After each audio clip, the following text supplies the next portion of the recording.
तो 10 साल के बाद रोटी 4 आने से 1 रुपए की, और अगले 10 साल में 1 रुपए से 4, 5, 6 रुपए की, और उससे अगले 10 साल में फिर महंगी हो जाएगी। तो ये महंगाई वक्त के साथ साथ बढ़ती है, लोगों की आमदन भी बढ़ती है। कल जो मजदूर 200 रुपए में काम करता था, आज 1500 रुपए में भी काम करता है।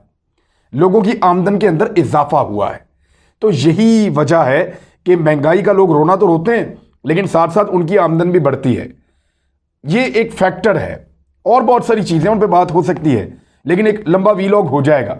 मैं बताता हूं इमरान खान की 25 कामयाबियां क्या हैं। कोई अच्छी खबरें भी आपको सुनने को मिलनी चाहिए। पहली चीज, पाकिस्तान 4 स्पेशल इकोनॉमिक जोन्स बनाने जा रहा है, और इस पे पाकिस्तान ने काम शुरू कर दिया है। ये बड़े शानदार इकोनॉमिक जोन्स हैं। इनके नाम मैं आपको बताता हूं। रशकई नौशहरा, ये M1 के करीब बन रहा है। धाबेजी ठट्ठा सिंध में बन रहा है।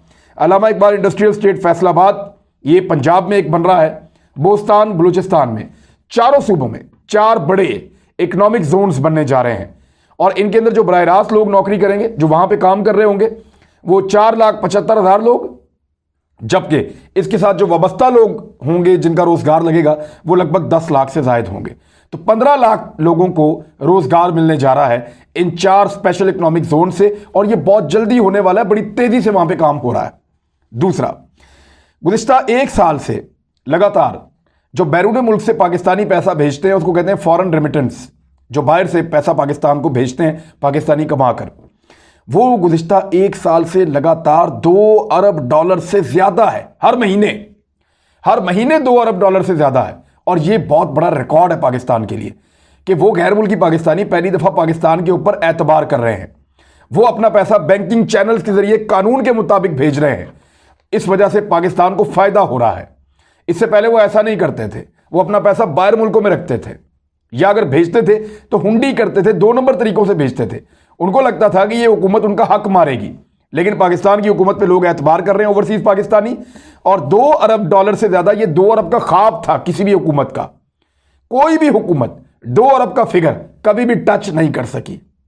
तो ये $2 अरब से ज्यादा का हर महीने फॉरेन रेमिटेंस आ रहा है, बैरून मुल्क से पाकिस्तानी भेज रहे हैं। और अब तो ये $2 अरब 80 करोड़ तक पहुंचा है अप्रैल में, यानी 3 अरब को छूने वाला है। बहुत बड़ी कामयाबी है। तीसरा, ज़राअत में बम्पर क्रॉप्स हुई हैं, और उसकी कोई वजह है, ऐसे नहीं हुई। मैं आपको बताता हूं। पहली बार किसान को बर वक्त और सही कीमत उसकी फसल की मिल रही है। ये 3 सालों में ऐसा हुआ है। मैं खुद क्योंकि छोटी मोटी खेती बाड़ी करता रहा हूं, मेरे दोस्त बहुत सारे हैं वो किसान हैं, तो हमें यह पता है कि बहुत नुकसान होता है। आलू की फसल लोग लगाते थे, आलू निकालना महंगा था और बिकता मार्केट में सस्ता था। कई दफा किसानों ने आलू की फसल के ऊपर हल चलाया है। किसानों ने लाकर आलू जो है वो यहां मॉल रोड पे फेंक दिए थे मियां साहब के दौर में।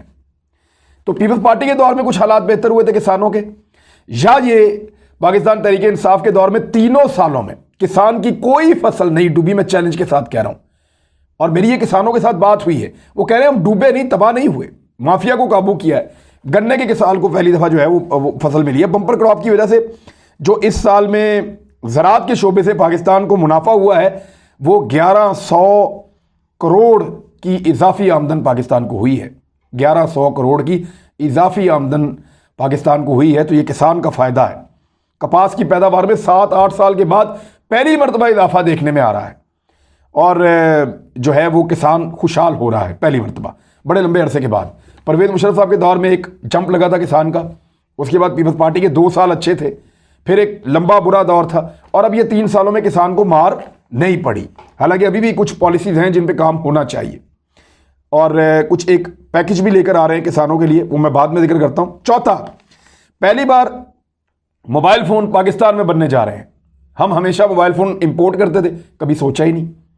तो पहली मरतबा हुकूमत ने यह किया कि वायदा करो इनको, को पाकिस्तान में आके बनाए। हमारी इतनी बड़ी मार्केट है, लोग मोबाइल बड़ी तेजी से पाकिस्तान में तब्दील भी करते हैं, तो ये मोबाइल पाकिस्तान में बनाए, सस्ते मोबाइल बनाए, यहां पे टैक्स इकट्ठा होगा। 19 कंपनियों को लाइसेंस दे दिए, जो मुल्की भी हैं और गैर मुल्की भी हैं, और अब पाकिस्तान यहां पे 2G 3G 4G मोबाइल बनाएगा और बैरून मुल्क उनको एक्सपोर्ट भी करेगा। पांचवां, ये जो कामयाब जवान प्रोग्राम है, इसका जो सबसे अच्छा हिस्सा है वो मुझे ये लगता है कि खवातीन को जो है वो उनके अपने कारोबार के लिए और उनको सपोर्ट करने के लिए कि वो खुद बिजनेस करें, उनको कर्जे दिए जा रहे हैं। और ख़वातीन के ऊपर जो सरमायाकारी की गई है, अब तक 1 अरब रुपया ख़वातीन को दे दिया गया है।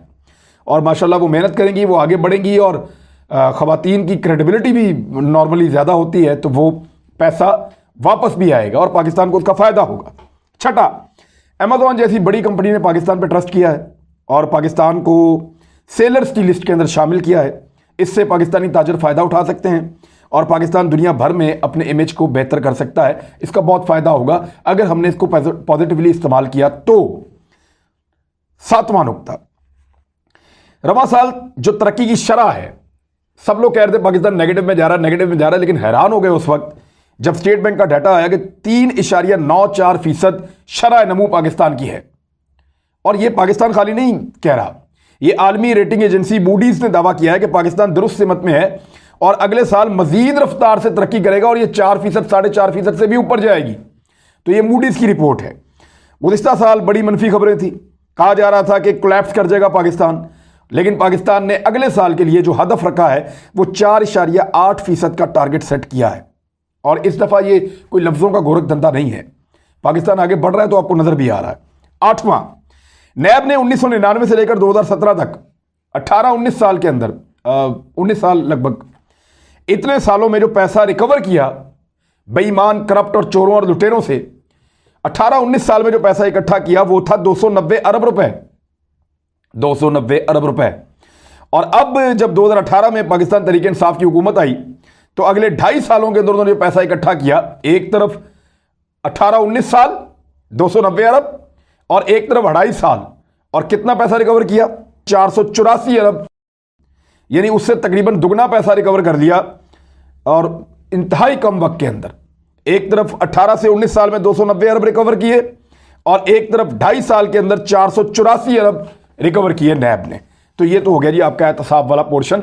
जो लोग कहते हैं कि क्या बरामद किया, क्या लूट का माल निकाला, तो ये लूट का माल निकाला और लगातार निकल रहा है। अभी नवाज शरीफ की प्रॉपर्टीज भी पहली दफा ताकतवर आदमी किया कि जायदाद जो है वो नीलाम हुई है। हमेशा यहाँ गरीब का घर नीलाम होता है, हमेशा यहाँ गरीब की गाड़ी नीलाम होती है, हमेशा यहाँ गरीब का नुकसान होता है, कमजोर का नुकसान होता है।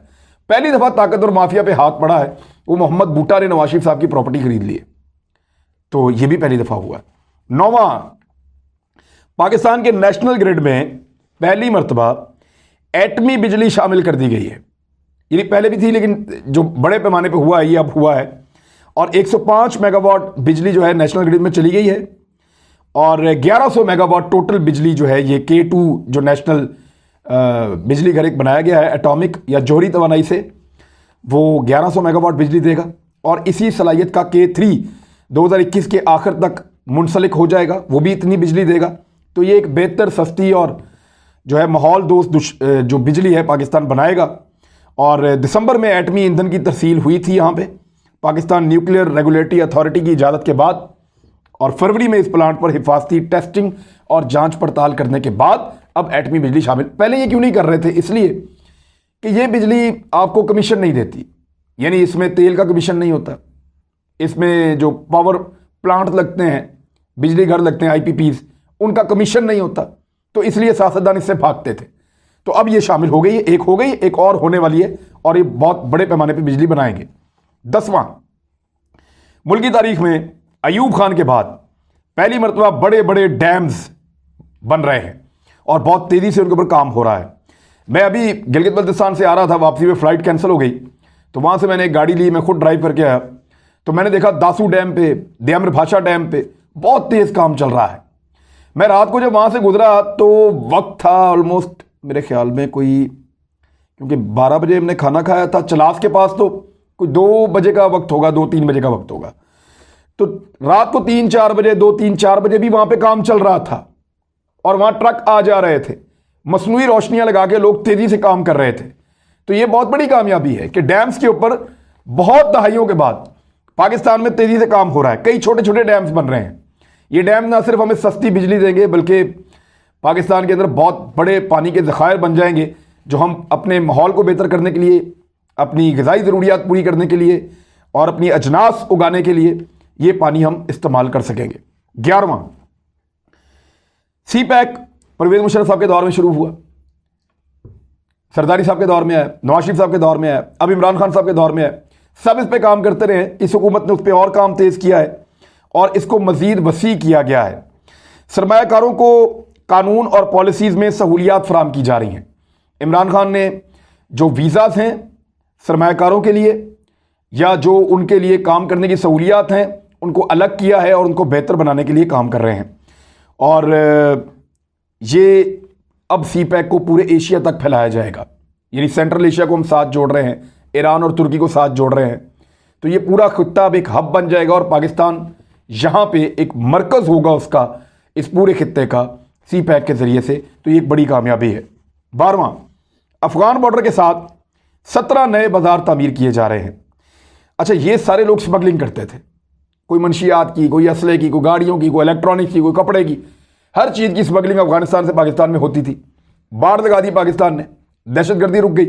अब वो जो 17 बाजार बने हैं वो एक बहुत बड़ी खुशखबरी है वहाँ के नौजवानों के लिए।